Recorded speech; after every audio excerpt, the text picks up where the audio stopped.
السلام علیکم ورحمۃ اللہ وبرکاتہ نحمده ونصلي على رسوله الكريم اما بعد اعوذ باللہ من الشیطان الرجیم بسم اللہ الرحمن الرحیم افرأیت من اتخذ الہہ ہواه صدق اللہ العظیم۔ میرے عزیزو، ہوا عربی زبان کا ایک لفظ ہے، خواہش پرستی کو کہا جاتا ہے۔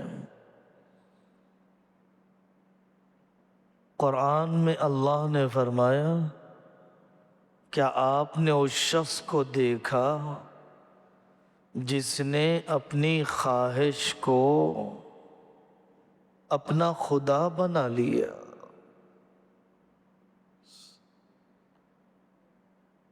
دل کی طرف جیسے توجہ دی جانی چاہیے اور دل کا جو مقام ہمیں سمجھنا چاہیے ویسا ہم نہیں سمجھ رہے ہیں۔ دل اللہ کی محبت کی جگہ ہے۔ دل کیسے بچایا جائے حرام محبتوں سے، محفوظ رکھا جائے ناجائز عشق سے، کیسے پناہ لی جائے غیر اللہ کے دل میں بسنے سے۔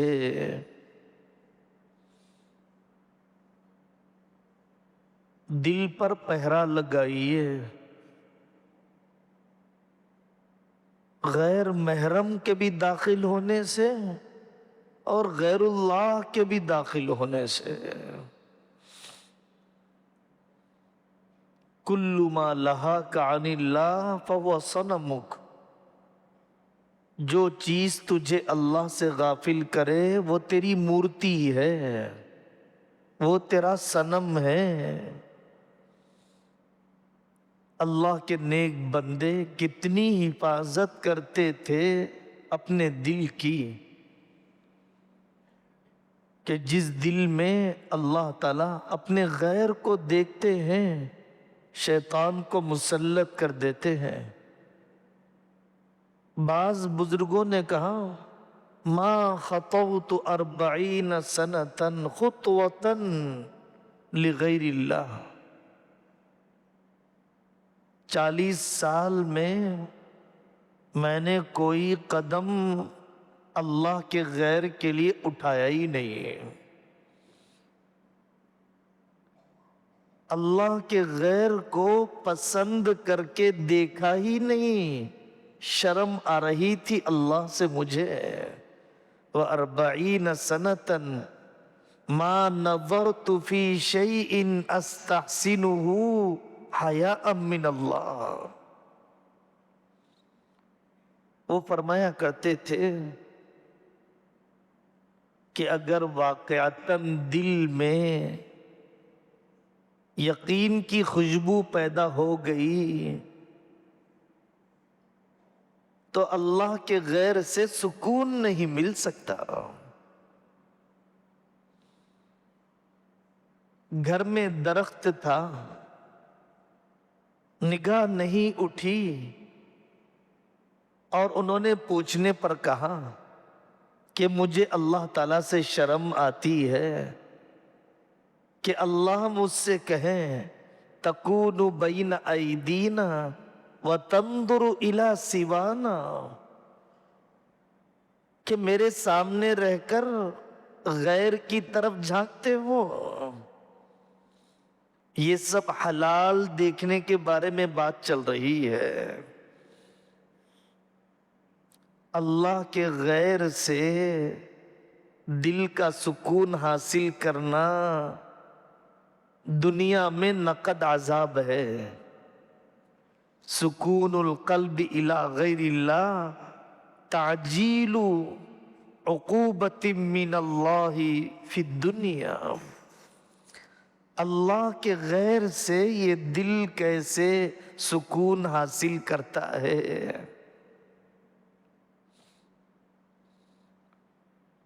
دل کو بچانا غیر اللہ سے بھی، غیر محرم سے بھی۔ ہم نے بات کی غیر اللہ سے، دیکھیے نظر قابو میں ہے تو فکر قابو میں ہے۔ نظر بہک جائے گی، فکر بہک جائے گی، اور جب فکر بہک جائے گی تو وسوسے آئیں گے، وسوسے آئیں گے، شہوت ابل جائے گی، پھر گناہ کی طلب پیدا ہوگی، پھر گناہ کی طرف قدم اٹھیں گے۔ گناہ کی طرف قدم پہلے دن نہیں اٹھتے، نگاہ آوارہ ہوتی ہے تب عمل حرام کا ہوتا ہے۔ نگاہ محفوظ رہے تو آدمی کا عمل بھی محفوظ رہے۔ بے ضرورت میں نہیں دیکھوں گا سڑک سے گزرتے ہوئے۔ اللہ کے نیک بندے کہا کرتے تھے، میں باہر جا کر آ گیا، میری نگاہ میرے انگوٹے سے آگے بھی نہیں گئی۔ کسی مکان میں قیام ہوتا، میزبان پوچھتا کہ مہمان نے تمہیں دیکھا، تو بیوی کہتی کسی اندھے کو لا کر بٹھا دیا تھا کیا؟ اس نے تو نگاہ بھی نہیں اٹھائی۔ فضول نظری سے بچنا، حرام نظری، بد نظری سے بچنا، یہ تو ضروری ہے۔ گناہ نگاہوں میں اتنے ہلکے ہو گئے، گناہوں کی عادت اتنی پڑ گئی کہ آدمی گناہ سمجھنے کے لیے تیار نہیں، توبہ کی توفیق نہیں، حالانکہ اس گناہ کے اثرات دل اور روح پر پھیل چکے ہیں، اثر انداز ہو چکے ہیں، علامتیں ظاہر ہو چکی ہے۔ حرام اور نامحرم کوئی آنکھیں نہ دیکھیں۔ یاد کیجئے حضرت نبی پاک صلی اللہ علیہ وسلم نے فرمایا کہ بد نظری، نظر تو شیطان کے تیروں میں سے ایک تیر ہے۔ قرآن میں اللہ نے فرمایا بڑے عجیب انداز میں، قُل لِّلْمُؤْمِنِينَ يَغُضُّوا مِنْ أَبْصَارِهِمْ۔ اللہ ڈائریکٹ بھی کہہ سکتے تھے نگاہیں نیچی رکھو، لیکن اللہ نے ایسے نہیں فرمایا۔ جیسے کوئی بات حیا کی ہوتی ہے یا اہم ہوتی ہے تو بعض مرتبہ باپ ڈائریکٹ نہیں کہتا، ماں سے کہتا ہے جی کہہ دو اس سے۔ اللہ تعالیٰ نے ایسے فرمایا۔ نگاہوں کی حفاظت کے لیے یاد کیجئے حضرت نبی پاک صلی اللہ علیہ وسلم نے فرمایا کہ جب حرام پر اچانک نظر پڑ جائے تو اس کے بعد دوسری نظر نہ ڈالنا، تمہارے لیے پہلی نظر جائز ہے، بات کی نظر نہیں۔ گھر سے نکلتا ہے آدمی نہ دیکھنے کے ارادے سے تو اچانک بھی دیکھنے سے بچ جاتا ہے۔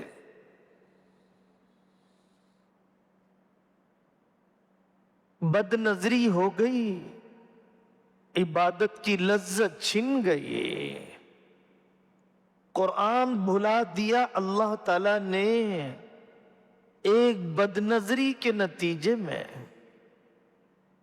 واقعات کتابوں میں ہیں، مسجد کی خدمت کیا کرتا اور کپڑے سکھانے کے لیے جانے والی عورتوں کو دیکھتا چھتوں پر، جب اسے مینارے پر جانے کا موقع ملتا اور مینارے سے دیکھتا ان سکھائے ہوئے کپڑوں کو، خیال اور تصور میں لاتا پہننے والے جسموں کا۔ موت کا وقت قریب آیا، قرآن دیوار پر مارا اور یہ کہہ کر مر گیا کہ مجھے اس سے کوئی تعلق نہیں۔ ایک ایک گناہ میں اثر ہے، ایک ایک نیکی میں اثر ہے۔ بعض اللہ کے بندوں کے واقعات ابن جوزی رحمت اللہ علیہ نے ذم الہوا میں لکھے ہیں کہ انہوں نے اللہ سے مانگا کہ میری نگاہیں آوارگی چھوڑتی نہیں، آپ بینائی لے لیجئے۔ نہیں مانگنا چاہیے یہ دعا، ہم کمزور ہیں، توبہ کریں گے، محنت کریں گے، لیکن ان عظیم بندوں کے یہاں اپنے نگاہوں کی حفاظت کا معاملہ کتنی اہمیت رکھتا تھا۔ ثواب ہے نگاہ سے حرام بچانے کا، کیا ثواب ہے، کیا فائدہ ہے؟ اخلف اللہ لہ عبادتا یجد حلاوتہا، کہ اللہ تعالیٰ ضرور اسے ایسی عبادت دیں گے جس کی وہ لذت پائے گا۔ عشق ہو گیا دیکھنے کے بعد اور وہ پاک دامن رہا۔ نبی پاک صلی اللہ علیہ وسلم نے فرمایا اگر وہ اس حال میں مر جائے تو شہید مرا ہے۔ نگاہ پڑ گئی، دل میں محبت آ گئی، پھر بھی اس نے کنٹرول کیا، بدکاری کے قدم نہیں اٹھے، نامحرم سے تعلق نہیں بڑھایا۔ حدیث میں علاج بتایا گیا، یہ جنسی تربیت ہے، یہ عفت کی تربیت ہے، شہوانی گناہوں پر قابو پانے کی تربیت ہے۔ ان موضوعات پر بات کرتے ہوئے جھجک ہوتی ہے، شرم آتی ہے۔ کیا ہمارے اندر شرم محمد الرسول اللہ صلی اللہ علیہ وسلم سے زیادہ آ گئی؟ آقا نے فرمایا جب کسی کی نگاہ باہر نامحرم پر پڑے تو وہ آئے اور اپنے گھر میں اپنی گھر والی سے ملاقات کر لے۔ اپنے آپ پر قابو پانے کا طریقہ،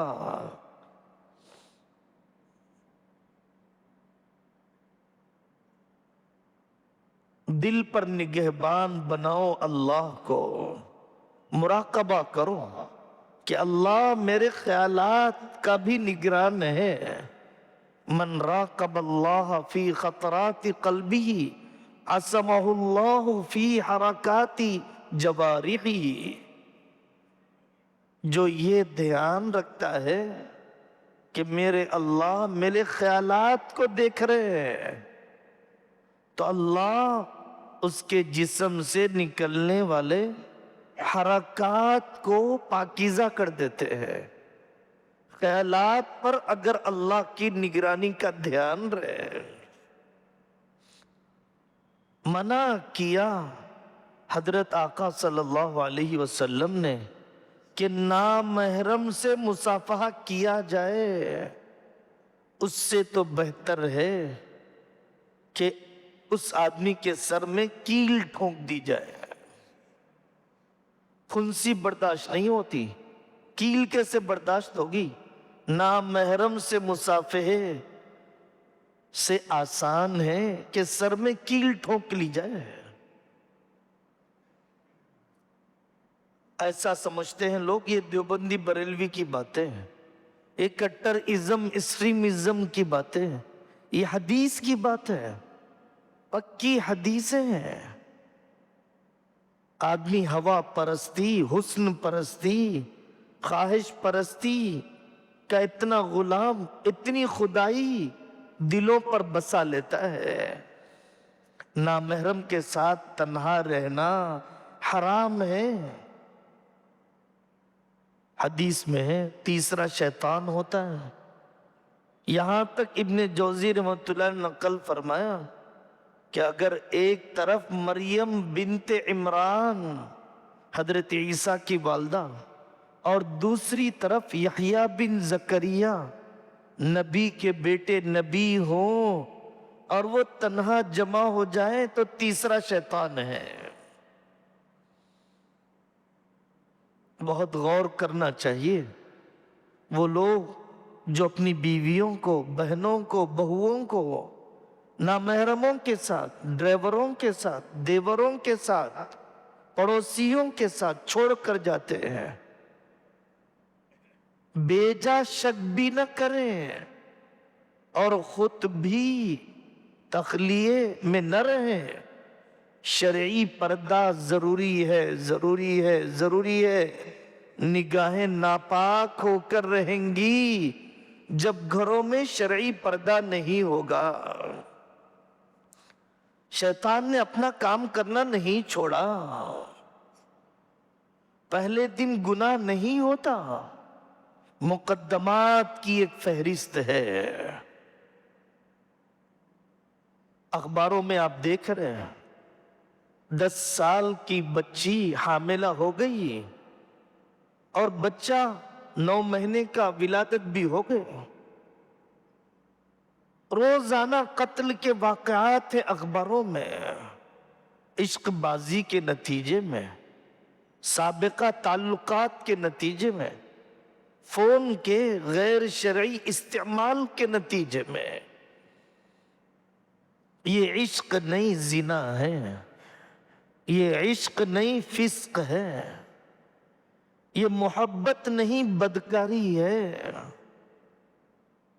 محبت تو اللہ سے ہوتی ہے، محبت ماں باپ سے ہوتی ہے، محبت بیوی شوہر سے ہوتی ہے، محبت اولاد سے ہوتی ہے، محبت بھائی بہن سے ہوتی ہے۔ ان سے تو محبت کے لیے وقت نہ ہو اور راتیں گزر رہی ہوں نامحرم کے ساتھ چیٹنگ کرتے ہوئے۔ ابن قیم جوزی رحمۃ اللہ علیہ کی کتاب ہے، انہوں نے بہت مفصل ذکر کیا۔ لیلا مجنوں کے واقعات دنیا میں مشہور ہے اور دیگر لوگوں کے تعلقات مشہور تھے۔ بنو امیہ کے دور میں کتنا پاکیزہ تعلق ہوا کرتا تھا۔ نظر پڑ گئی، محبت جم گئی، لیکن مرتے وقت ان لوگوں نے کہا کہ زندگی کا آخری دن ہے، آخرت کا پہلا دن ہے، اللہ مجھے جنت میں نہ ڈالے اگر میں نے کبھی گناہ کا ارادہ کیا۔ یہاں عشق کہاں، جسم سے ہوس کی بھوک پورا کرنے کی تدبیر ہے۔ عفت پر فخر کیا جاتا تھا، پاک دامنی پر فخر کیا جاتا تھا۔ آج اسٹیٹ ٹاپر ہونے پر فخر کرتے ہیں، گیمز میں آنے پر فخر کرتے ہیں، گرین کارڈ پر فخر کرتے ہیں۔ امریکہ میں ہیں، آسٹریلیا میں ہیں، سعودی میں ہیں، نامحرم کے ساتھ جا رہی ہے، نامحرم کے ساتھ رہ رہی ہے، نامحرموں کے ساتھ ملازمت کر رہی ہے۔ کتنی بڑی دیوسیت ہے، کیسی بے حیائی ہے، کتنے گناہ کے مواقع دے دیے گئے اور آدمی اس کے اوپر فخر کر رہا ہے۔ اللہ کے نیک بندوں کے یہاں، عربوں کے یہاں فخر ہوتا تھا۔ ہماری بیٹیوں کو کسی نامحرم نے نہیں دیکھا، ہم نے شرعی پردہ کروایا۔ ہماری بچیاں کپڑے بھی سکھانے جاتی ہیں تو محتاط طریقے سے جاتی ہیں، چھوٹے گھر میں کھانا بھی رکھتی ہیں عورتیں اپنے چہرے کو ڈھانک کر، کہیں پر برقع پہنے ہوئے۔ یہ اقدار ہیں اصل۔ مکانات بھی ایسے بنائیں کہ اگر وہ بیڈ روم سے گزرے، کچن سے گزرے، نامحرموں کے سامنے سے ہو کر ہی گزرے۔ جو آرکیٹیکچر ہے وہ بھی ویسٹرن بن چکا ہے۔ اپنے بچوں کو، بچیوں کو بٹھاؤ، بے داغ جوانی کی فضیلت سنو، پاکیزہ جوانی کی فضیلت، ابلتے جذبات کو قابو میں کرنے کی فضیلت۔ اللہ تعالیٰ نے قرآن میں فرمایا وَلِمَنْ خَافَ مَقَامَ رَبِّهِ جَنَّتَانِ، اللہ کے سامنے کھڑے ہونے سے جو ڈرا اس کے لیے 2 باغات ہیں۔ اس آیت کا مطلب یہی ہے کہ گناہ کے موقع پر ڈرنا، گناہ کے موقع پر اللہ کی عظمت کا استحضار۔ ان الذین اتقوا اذا مسهم طائف من الشیطان تذکروا فاذا هم مبصرون۔ اس آیت نے کتنوں کو بدکاری کے گناہ سے بچا دیا۔ گناہ کرنے کا موقع تھا اور گناہ نہیں کیا، اللہ تبارک و تعالی اس کا نعم البدل عطا فرمائیں گے۔ گناہ کرنے کا موقع تھا اپنی چچازاد بہن سے اور اس نے گناہ نہیں کیا، حدیث پاک میں ہے، حدیث غار میں ہے کہ اللہ تبارک و تعالی نے غار پر اور اس کے منہ کو بند کر دینے والی چٹان کو ہٹا دیا۔ اتنی طاقت ہے پاک دامنی میں، اتنی طاقت ہے۔ حضرت سارہ کا واقعہ بخاری شریف میں ہے۔ مصر کا بادشاہ گناہ کے ارادے سے آگے بڑھا، دوسری بار آگے بڑھا، تیسری بار آگے بڑھا۔ حضرت سارہ دعا کرنے لگ گئی، اے اللہ بچا لیجئے مجھے۔ مصر کا بادشاہ منہ کے بل گر گیا زمین پر۔ 3 بار ہوس اندھا کر دیتی ہے، متاثر ہو گیا، یہ تو کوئی جنیہ ہے، یہ تو کوئی ما فوق العادت، اور یہ کوئی عظیم ہستی ہے۔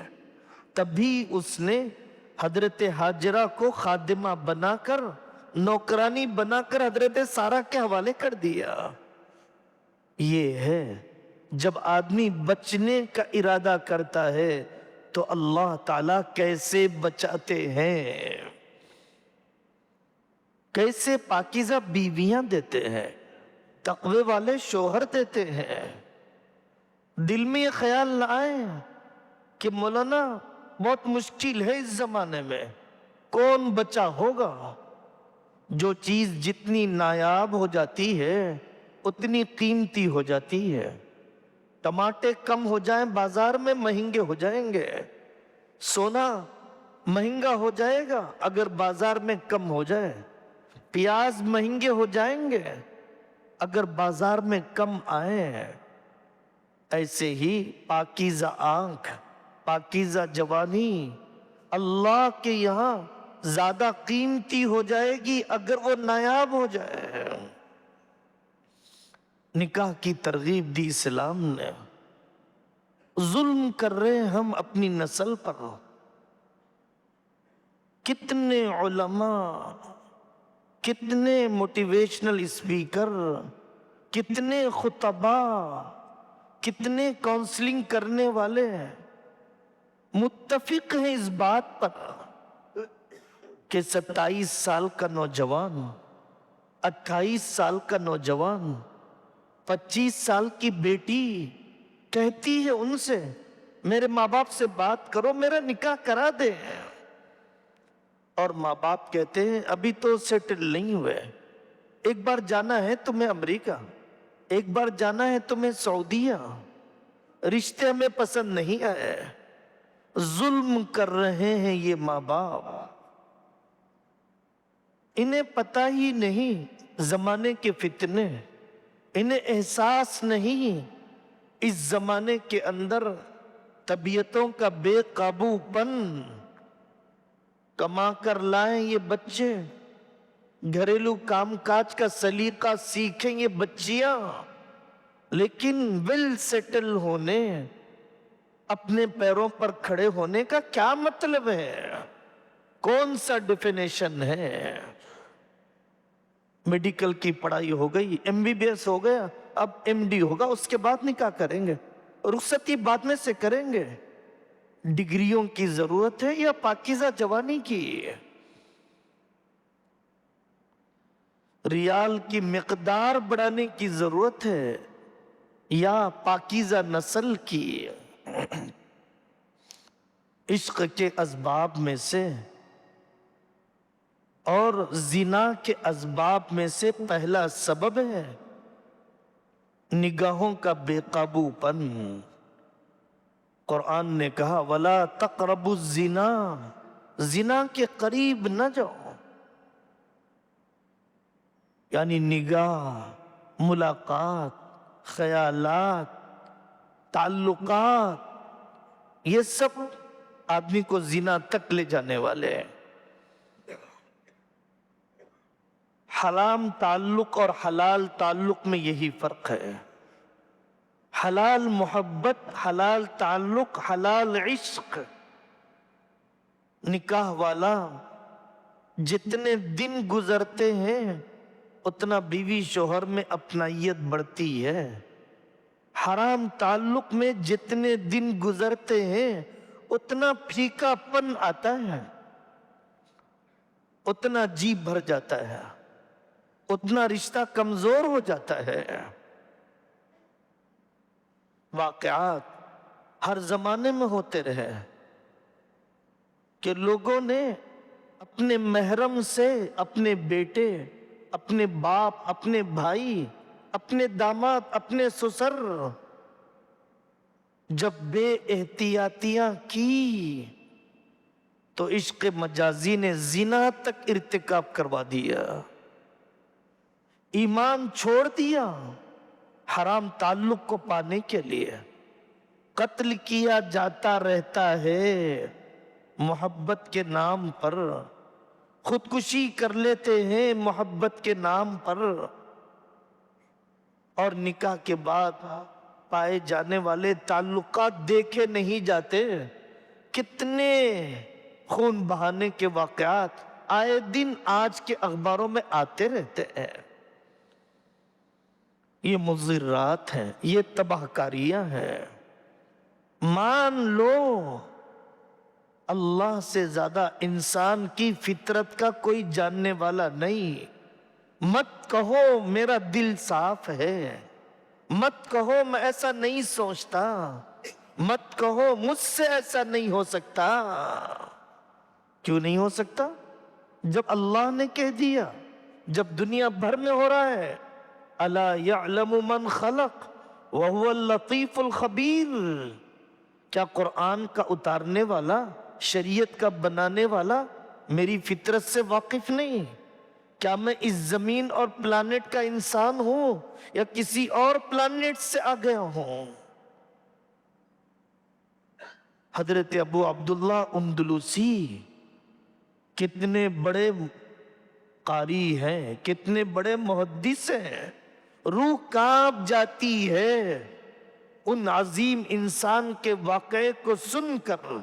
مستند واقعہ، مفتی شفیع صاحب رحمت اللہ علیہ، مولانا زکریا صاحب رحمت اللہ علیہ نقل فرمایا کرتے، کتابوں میں لکھا ہے ابو عبداللہ اندلسی جا رہے ہیں چرچ کے سامنے سے، ہلکا سمجھا، غم کرنا الگ ہے، ہلکا سمجھا لوگ مورتی پوجا کرتے ہیں، عیسیٰ علیہ السلام کی نگاہ پڑی پادری کی بیٹی پر، دل آ گیا۔ جو منبر پر کھڑے ہو کر خطبات دیا کرتے، خنزیر چرانے لگ گئے، قرآن کئی قراءتوں میں جانتے، نکل گیا دل سے، ہزاروں حدیثوں کے حافظ اللہ نے کبوتر کی شکل میں علم کو نکال دیا۔ ان کے شاگرد تھے حضرت شبلی رحمت اللہ علیہ، حضرت جنید رحمت اللہ علیہ۔ حضرت قرآن یاد ہے کچھ؟ کہا ایک آیت یاد ہے، وَمَن يُهِنِ اللَّهُ فَمَا لَهُ مِن مُكْرِمٍ، اللہ جس کو ذلیل کر دے اس کا کوئی اکرام کرنے والا نہیں ہے۔ ہزاروں حدیثیں یاد تھی آپ کو، کوئی حدیث یاد ہے؟ تو شیخ نے کہا ایک حدیث یاد ہے، مَن بَدَّلَ دِينَهُ فَاقْتُلُوهُ، جو اپنے دین کو بدل دے اس کو قتل کر دیا جائے۔ عیسائی بننے راضی، خنزیر چرانے راضی، مہینوں خنزیر چرائے، تڑپتے رہے ان کے شاگرد، روتے دھوتے رہے ان کے مرید، اللہ نے واپس کیا۔ میرے بھائی یہ واقعات ہیں، آج بھی ہوتے ہیں، کچھ لکھے گئے مستند علماء کے قلم سے۔ ہم اپنے آپ کو یہ نہ سمجھیں کہ میری نگاہ ناپاک ہے، دل میرا پاک ہے، نہیں ہو سکتا۔ قرآن نے کہا وَإِذَا سَأَلْتُمُوهُنَّ مَتَاعًا فَاسْأَلُوهُنَّ مِنْ وَرَاءِ حِجَابٍ ذَلِكُمْ أَطْهَرُ لِقُلُوبِكُمْ وَقُلُوبِهِنَّ۔ اے صحابہ، تمہیں نبی پاک صلی اللہ علیہ وسلم کی بیویوں سے کوئی چیز مانگنا ہو تو پردے کے پیچھے سے مانگنا۔ کس سے کہا جا رہا ہے؟ انبیاء کے بعد جن سے زیادہ پاکیزہ ہستیاں ہو ہی نہیں سکتی، کن عورتوں سے کہا جا رہا ہے؟ ازواج مطہرہ، نبی پاک صلی اللہ علیہ وسلم کی بیویاں جو ہماری مائیں ہیں، نبی کے بعد جن سے نکاح کوئی نہیں کر سکتا، جن سے زیادہ پاکیزہ کوئی ہو نہیں سکتی۔ اللہ نے فرمایا ذَلِكُمْ أَطْهَرُ لِقُلُوبِكُمْ وَقُلُوبِهِنَّ، اس میں ان کے دل بھی پاک رہیں گے، تمہارے دل بھی پاک رہیں گے۔ حضرت عائشہ رضی اللہ عنہ کا دل بے پردگی سے پاک نہیں رہے گا، بے پردگی کے بعد گندا ہو جائے گا۔ میری بیوی کا گندا نہیں ہو سکتا ہے، میری ماں کا گندا نہیں ہو سکتا ہے۔ کیا سوچ رہے ہو؟ ابو بکر و عمر کا، عشرے مبشرہ کا، اصحاب بدر کا، اصحاب بیعت رضوان کا دل گندا ہو جائے گا نبی پاک صلی اللہ علیہ وسلم کی بیویوں سے بے پردگی کے بعد، اور مفتی صاحب کا دل ناپاک نہیں ہوگا، صدر صاحب کا نہیں ہوگا، حاجی صاحب کا نہیں ہوگا۔ کیسی حماقت ہے یہ! اپنے آپ کے بارے میں قدر کرو اسلامی تعلیمات کی، فہرست بتاؤ محرم اور نامحرم کی۔ بچو اپنے آپ کو راتوں کی ڈیوٹیاں، نامحرموں کے ساتھ تنہائیوں سے بستر الگ کرنے کا حکم دیا گیا 10 سال کی عمر میں۔ جنسی تربیت، تقوی کی تلقین، پال رہے ہیں بچوں کو، تربیت کہاں کر رہے ہیں؟ روٹی کپڑا دے رہے ہیں، دل اور روح کی پرورش کہاں کر رہے ہیں؟ جنسی تربیت مستقل موضوع ہے۔ تو میرے عزیزوں، میری پوری بات کا خلاصہ یہ ہے کہ دل کی حفاظت ہو، غیر اللہ سے بھی، غیر محرم سے بھی، اور حرام اور بد نظری کو گناہ سمجھو، اور بد نظری کے بعد نظرتن ثم خطرتن ثم خطیئتن، اس کے بعد ہوتا ہے یہ نگاہ گندی، خیال ناپاک، منصوبے پھر گناہ کے قدم، اللہ سے مانگو پاکیزہ آنکھیں، عفت مانگو اس بے حیائی کے دور میں اپنی نسلوں کے لیے۔ اللہ تعالیٰ مجھے اور آپ کو تقوی طہارت کی زندگی نصیب فرمائے، ہر قسم کی بے حیائی بد کرداری سے اللہ ہماری نسلوں کی، ہمارے جوانوں اور بوڑھوں کی اللہ حفاظت فرمائے۔ وآخر دعوانا ان الحمد للہ رب العالمین۔